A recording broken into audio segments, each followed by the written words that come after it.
Hi, Doug Murphy and Douglas Tackleworld here for this week's fishing report, the 25th and 26th of March 2023.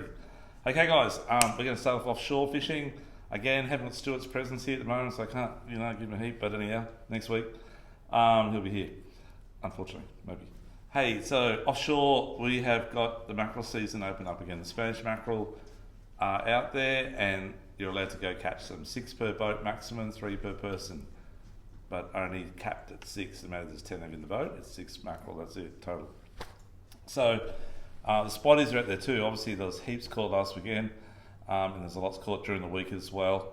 But we'll start on the Spanish mackerel. So there's actually a comp on tomorrow too if you want to join up. It's with the Gold Coast Sport Fishing Club, and they're running their yearly Spanish, it's a mackerel competition. So it's the 3 biggest mackerel, and it's to do with the Gold Coast Sport Fishing Club, which are down the end of Smith Street at Southport there.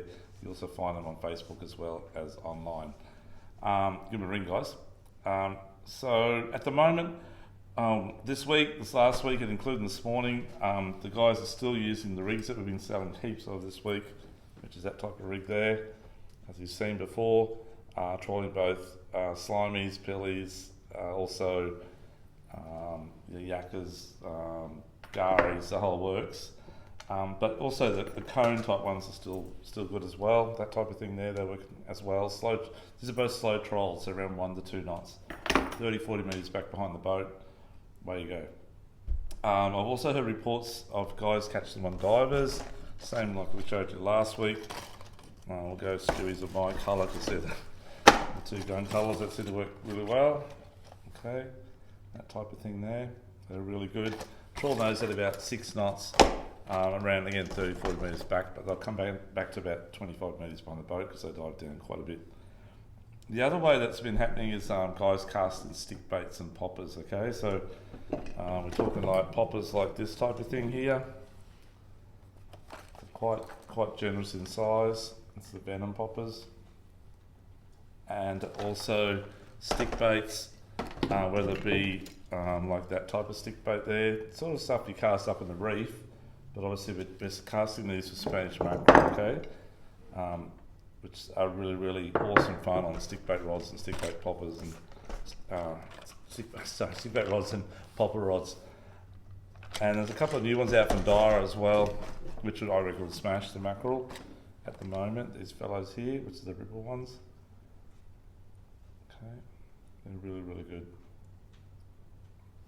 They're called rough rides, but they've got like a ripple dimple finish on the reflect light. They're really good. So what you do is you go out to 18 fathoms, 24 fathoms, find the birds, find the bait. If you find bait that's even down 10 metres, just cast the top of that bait, okay? Even though it's not on the surface, the mackerel will come up and hit your lure above the bait. So that's a little trick, so just try that. In neutral, motor off even, and just drifting and casting. You want to run probably at least P3 or 4 braid, if not P5 and 6, and sort of like about a minimum 5,000 size reel, if not 6, 8 or 10,000 size reel, and obviously 300 metres of braid or 400 metres of braid, and around about a 7 to 8 foot stick bait / popper type rod. And give it a crack, give it a go, okay? Out there, just make sure no one runs over your line when you're casting. The other thing too, guys, is the spotted mackerel. So little metals have been really, really good. I forgot to grab some, sorry, but you want that sort of 25 to 40 gram metal, anywhere from jumping pin to Palm Beach, okay? You just got to look for the birds. Obviously don't fish in the green zone up off Australia there, you'll get in trouble. But you can fish either side of it and outside of it. But look for the birds and just cast the little tuna, and the spotties have been under the tuna or around the tuna or in with the tuna. And most times if you let your lure sink through the tuna, you will get the spotty, but sometimes you get bitten off. That's just part of the parcel. But give it a go. Okay, so that's anywhere from 10 metres deep to 35 metres deep. It's all the way zigzag, look for birds. Just keep a good eye out, a vigilant eye, and if you see birds in the distance, zoom over there and get ready to flick out your lure. Don't drive through them because they'll go down and just put them off. You've got to sort of work upwind of them, the way they're going to go with the wind, the boat's going to drift down to, and to them, and that's how you catch them, okay? give that a go. Snapper been pretty good too. There's been a few snapper around the 24s. The current has picked up. 36 is probably worth a crack as well. We're forever getting in new types of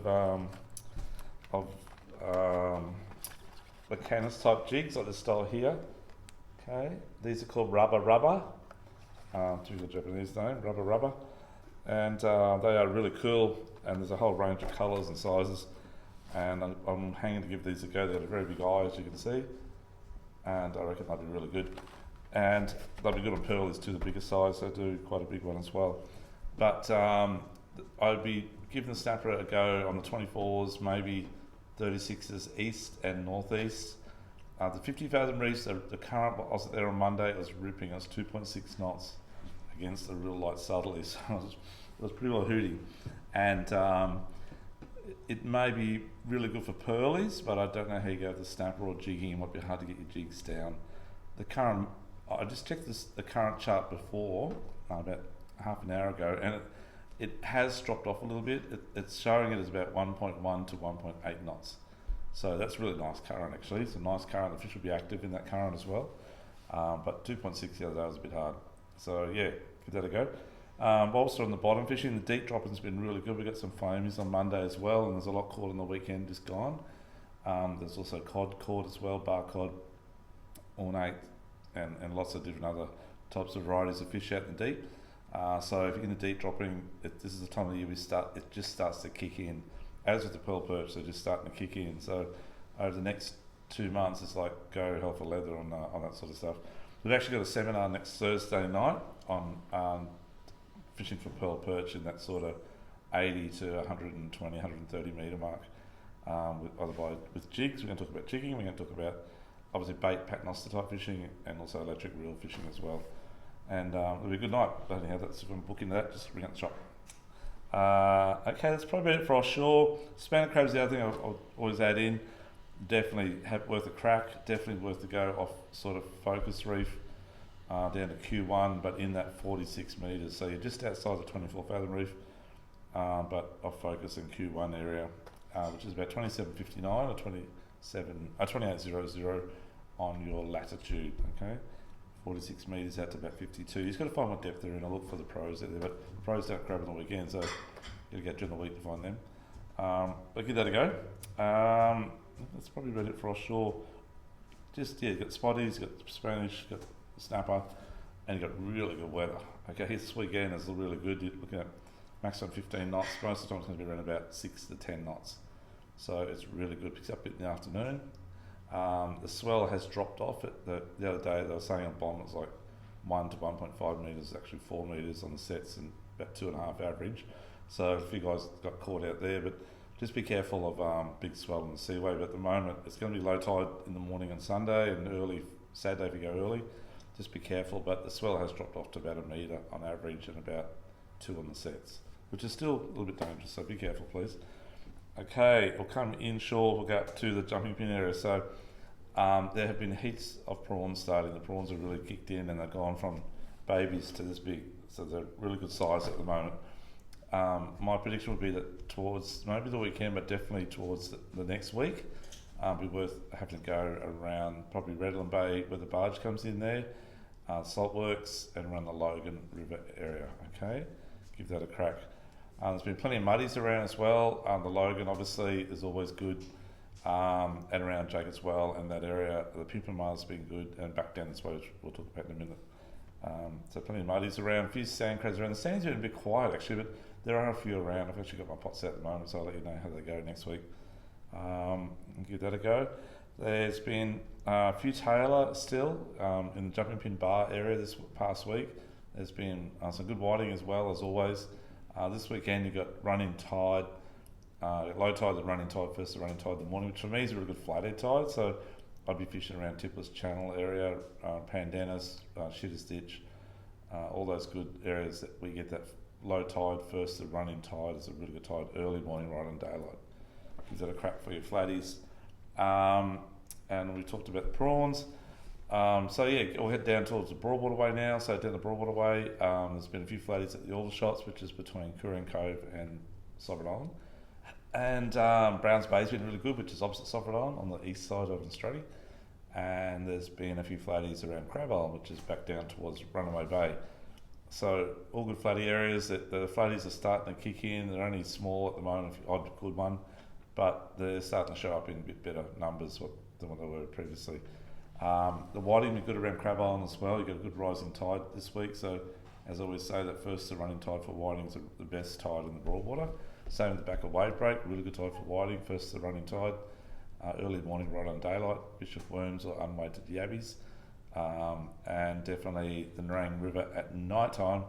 You'll have that last the run out tide up there on Saturday night or tomorrow night or tomorrow I said no, sorry, or Sunday night, even tonight. It'll be low tide up there, probably, I'm guessing, around that sort of 7, 8 o'clock. So that's a good tide for whiting, bottom of the tide. Last to run out, first to run in. Give that a go around the red beacon at the Arts Centre there. Other than the Broadwater, there's been heaps of jacks around Runaway Bay canals and Paradise Point canals around Century Cove area and down around sort of Casino, Broadbeach area. There's been a few jacks on the north wall of the Seaway. You'll be able to fish it this week because the swell's not too bad. And definitely that last run out tide's a great tide for jewies too, by the way, late afternoon. You'll need liveys though, of course, okay? So a few jewies in the Seaway as well. And there's plenty of gar too. We're going to go catch some gar. I love catching gar, great fun. The kids use floats and they're jumping all over the joint. I'll be trying on this tide, first the running tide again in the morning, probably mid-tide if you to go. I'd maybe try Carter's Bank, which is over opposite Runaway Bay, but up on the Stratty side, or maybe around Crab Island or down around Effron Island. Give that a go for the garfish. So you fish floats, really small hook size 10 long shank, and peeled prawn about the size of a rice bubble. A little bit of split shot in your line to keep the bait down off the surface. So give that a go. That's probably about it crabbing wise. As I said before, Coomba Lakes is not too bad at the moment. Coomba River's good as well. Give those places a shot for the muddies. And sand crabs I'll let you know next week after I pull my pots tomorrow. That's probably about all I've got to tell you, I think, for in the Broadwater and that sort of area. Surf Beach. If you're going surf fishing this weekend, I'd maybe give it a crack because there's not much swell again. Bottom of the tide, be rising tide by about sort of 7 a.m. They'll be coming in over the back bank into the little shoreline gutters, those little deep little gutters. I'd definitely give it a go for whiting and bream and dart. Okay, so dart, you've got about a 5 or 6 ball cast out onto the edge of the shore break bank, the deep side of it, and with the yabbies or worms or pippies, and get yourself some good dart, good fun to catch. And if you're whiting, they'll be a bit closer in the drains, okay? If you're shore-based, maybe give it a go for the whiting again, good tide, first the running tide. Give that a go at Labrador, as I say, Bigger Creek down to Chara Seafood, or maybe Runaway Bay Canal entrance areas, and all the way down to sort of tip of Paradise Point opposite Sovereign. All that whole foreshore is great fishing, okay, all the spit. Freshwater. So this week, there's been a few fish around on the bass scene. The humidity's been not too bad, and also the barometer's been not too bad, around 1,020. And the hens has been fishing pretty good actually. Both arms, west and east arms, and southern end is better than the northern end. Yeah, so fish up around 6, and I'd be either just trawling. I'd probably trawl around with something little dive like that, a couple of those until you find where it's at.